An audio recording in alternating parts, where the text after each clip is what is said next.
कर्ण की इस भूल के कारण 16 दिन मनाया जाता है श्राद्ध पक्ष। जानिए पौराणिक कथा। हिंदू धर्म में पितर पक्ष की अवधि को बहुत ही महत्वपूर्ण माना जाता है। इस अवधि में पितरों के निमित्त श्राद्ध तर्पण और पिंडदान आदि करने का विधान है। माना जाता है कि इससे उन्हें तृप्ति मिलती है और वह हमें सुख समृद्धि का आशीर्वाद देते हैं। भाद्रपद पूर्णिमा से अश्विन अमावस्या तक चलता है पितर पक्ष। पितर पक्ष में तर्पण और पिंडदान से पितर प्रसन्न होते हैं। पितर पक्ष लगभग 15 दिन की अवधि होती है, जिसमें लोग अपने पूर्वजों को भोजन व अर्पण आदि कर उन्हें श्रद्धांजलि देते हैं। माना जाता है कि इस समय पितर पितृलोक से धरती पर आते हैं। देखा जाए तो यह पितरों की कृपा प्राप्ति के लिए एक उत्तम समय माना गया है। वहीं अगर कोई व्यक्ति पितर दोष से परेशान है तो पितर पक्ष में वह उससे छुटकारा पाने की उपाय भी कर सकता है, जो लाभकारी साबित होते हैं। पितर पक्ष की शुरुआत भाद्रपद पूर्णिमा से होती है और यह अश्विन माह की अमावस्या तिथि तक चलते हैं। ऐसे में इस बार पितर पक्ष 17 सितंबर 2024 से शुरू हो रही है, जो 2 अक्टूबर तक रहने वाले हैं। इस दौरान लोग अपने पितरों के निमित्त अश्विन कृष्ण पक्ष से तर्पण और श्राद्ध कर्म आदि करते हैं। इन्हें श्राद्ध के नाम से भी जाना जाता है। अभी पितर पक्ष चल रहे हैं और 16 दिन के श्राद्ध पक्ष में सनातन धर्मी अपने पितरों को याद करते हैं और उनकी आत्मा की शांति के लिए सभी वैदिक अनुष्ठान करते हैं। लेकिन बहुत कम लोग जानते हैं कि 16 दिन का पितर पक्ष दानवीर कर्ण की एक भूल के कारण मनाया जाता है और कर्ण के कारण ही पितर पक्ष मनाने की परंपरा शुरू हुई थी। आइए जानते हैं इसके पीछे क्या है धार्मिक मान्यता। पुराणों के मुताबिक पितर पक्ष में दान पुण्य का विशेष विधान होता है और इसका फल जीवात्मा को स्वर्ग लोक में प्राप्त होता है। महाभारत के अनुसार सबसे पहले महातपस्वी अत्रि ने महर्षि निमि को श्राद्ध के बारे में उपदेश दिया था। इसके बाद महर्षि निमि ने श्राद्ध करना शुरू कर दिया। महर्षि को देखकर अन्य ऋषि मुनियों ने पितरों को अन्न देने लगे। लगातार श्राद्ध का भोजन करते करते देवता और पितर पूर्ण तृप्त हो गए। पुराणों में भी पितर पक्ष को बहुत अधिक महत्व दिया गया है। कई सारी पौराणिक और लोक कथाओं में भी इसका वर्णन है, लेकिन बहुत कम लोगों को यह पता होगा कि महाभारत में श्राद्ध क्यों किया गया था। बता दें कि पितर पक्ष में श्राद्ध की शुरुआत महाभारत काल से चली आ रही है। श्राद्ध कर्म की जानकारी भीष्म पितामह ने युधिष्ठिर को दी थी। इसके पीछे की पूरी क्या कहानी है, यह भी जान लीजिए।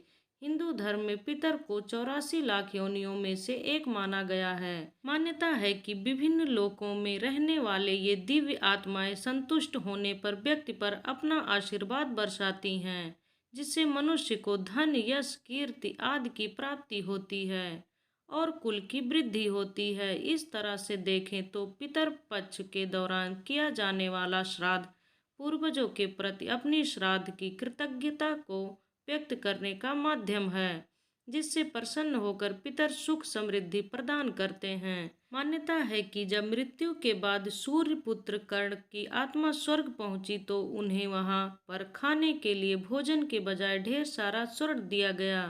तब उन्होंने इंद्र देवता से इसका कारण पूछा तो उन्होंने कर्ण को बताया कि पृथ्वी पर रहते हुए उन्होंने कभी भी अपने पितरों के निमित्त भोजन, दान, तर्पण आदि नहीं किया। तब कर्ण ने जवाब दिया कि उन्होंने अपने पूर्वजों के बारे में कुछ भी ज्ञात न था, इसलिए अनजाने में उनसे यह भूल हुई। दानवीर कर्ण अपनी दानवीरता के लिए जाने जाते थे और जीवन भर उन्होंने गरीब और जरूरतमंदों को धन और स्वर्ण का दान किया। अपने दर पर आने वाले किसी भी व्यक्ति को उन्होंने बगैर धन दिए लौटने नहीं दिया। लेकिन कर्ण ने अपने जीवन काल में अन्न दान नहीं किया। अंतिम समय में जब कर्ण ने मृत्यु लोक छोड़ा और स्वर्ग पहुंचे तो खूब सोना दिया गया और खाने के लिए कुछ भी नहीं दिया गया। कर्ण ने जब भगवान इंद्र से इसका कारण पूछा तो देवराज इंद्र ने बताया कि उन्होंने जीवन भर सोना ही दान किया है और पितरों की आत्मा की शांति के लिए कभी भी अन्न दान नहीं किया, इसलिए उन्हें अन्न नहीं दिया गया।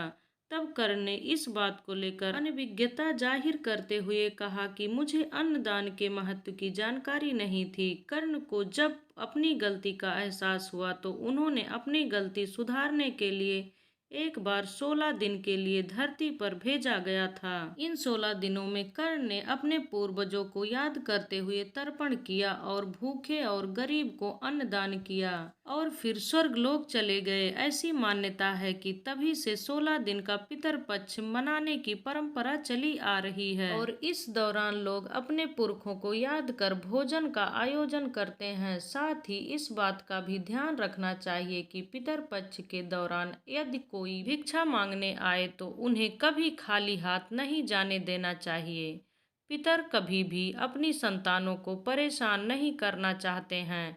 वह बहुत दयालु होते हैं, लेकिन संतानों की उपेक्षा से दुखी हो जाते हैं, क्योंकि संतान के द्वारा श्राद्ध कर्म और पिंडदान आदि करने पर उन्हें तृप्ति मिलती है और वह अपनी संतानों को धन धान्य और खुश रहने का आशीर्वाद देते हैं। पितर ये नहीं चाहते कि उनकी संतानें उनको तृप्त करने के लिए बहुत कुछ करें। वह श्राद्ध भाव से किए गए श्राद्ध को खुशी के साथ स्वीकारते हैं। कहा भी गया है कि श्राद्ध के बिना श्राद्ध अधूरा होता है। इसी से जुड़ी है श्राद्ध पक्ष की पौराणिक कथा।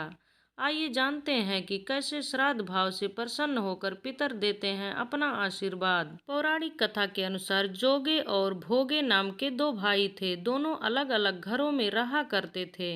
जोगे के पास धन की कोई कमी ना थी, लेकिन भोगे निर्धन था। दोनों भाई एक दूसरे से बहुत प्रेम करते थे, लेकिन जोगे की पत्नी को धन का अभिमान था, तो वहीं भोगे की पत्नी सुशील और शांत स्वभाव की थी। जब पितरपक्ष आने पर जोगे की पत्नी ने अपने पितरों को श्राद्ध करने के लिए कहा तो जोगे ने इसे व्यर्थ का कार्य समझकर टालने की कोशिश की, लेकिन जोगे की पत्नी केवल अपनी शान दिखाने के लिए श्राद्ध का कार्यक्रम रखना चाहती थी, ताकि वह अपने मायके पक्ष के लोगों को बुलाकर दावत कर सके।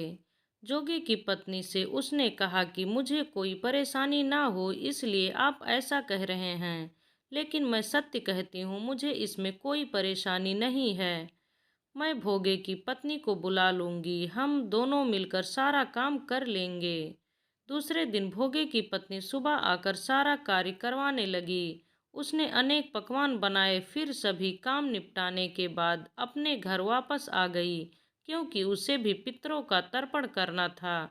जब पितर भूमि पर उतरे और वे जोगे के यहाँ गए तो देखा कि उसके ससुराल पक्ष के सभी लोग भोजन पर जुटे हुए हैं। वहाँ ये सब देखकर वे बहुत निराश हुए। उसके बाद जोगे भोगे के पितर भोगे के यहाँ गए तो देखते हैं कि मात्र पितरों के नाम पर केवल अगियारी दे दी गई है। पितर उसकी राख चाटते हैं और भूखे ही नदी के तट पर पहुंच जाते हैं। कुछ ही देर में सारे पितर अपने अपने यहाँ का श्राद्ध ग्रहण करके इकट्ठे हो गए और बताने लगे कि उनकी संतानों ने किस किस तरह से उनके लिए श्राद्धों के पकवान बनाए। जोगे भोगे के पितरों ने भी अपना सारा कुछ बताया। उन्होंने सोचा कि अगर भोगे निर्धन ना होता और श्राद्ध करने में समर्थ होता तो शायद उन्हें भूखा वापस नहीं आने पड़ता, क्योंकि भोगे के घर में तो खाने के लिए भी 2 जून की रोटी नहीं थी। ये सारी बातें सोचकर पितरों को भोगे पर दया आ गई। अचानक से वे नाच नाच कर गाने लगे कि भोगे के घर में धन हो जाए, भोगे के घर में धन हो जाए। सांझ का समय हो चला था, लेकिन भोगे के घर में खाने को कुछ भी नहीं था। उसके बच्चे भूखे थे। बच्चों ने अपनी माँ से कहा कि भूख लगी है। तब उन्हें टालने के लिए गुस्से से गरज कर भोगे की पत्नी ने कहा कि जाओ, आंगन में हौदी औंधी रखी है, उसे जाकर खोल लो, उसमें जो भी मिल जाए आपस में बांटकर खा लेना। बच्चे जब वहां आकर हौदी देखते हैं तो वे दौड़े दौड़े माँ के पास जाकर कहते हैं कि माँ, हौदी में मोहरों से भरी पड़ी है। आंगन में आकर भोगे की पत्नी ने यह सब कुछ देखती है तो उसके आश्चर्य का ठिकाना नहीं रहता। इस तरह पितरों के आशीर्वाद से भोगे भी धन धान्य से परिपूर्ण हो जाता है, लेकिन वह इस बात का बिल्कुल अहंकार नहीं करता है और अगले बरस पूरी श्रद्धा के साथ भोगे एवं उसकी पत्नी अपने पितरों को श्राद्ध करते हैं। भोगे की पत्नी पितरों के लिए 56 प्रकार के व्यंजन तैयार करती है। वे दोनों ब्राह्मणों को भोजन कराते हैं। अपने जेठ जेठानी को बुलाकर सम्मान के साथ सोने और चांदी के बर्तनों में भोजन कराते हैं। इससे उनके पितर बहुत प्रसन्न होते हैं। जय श्री कृष्ण।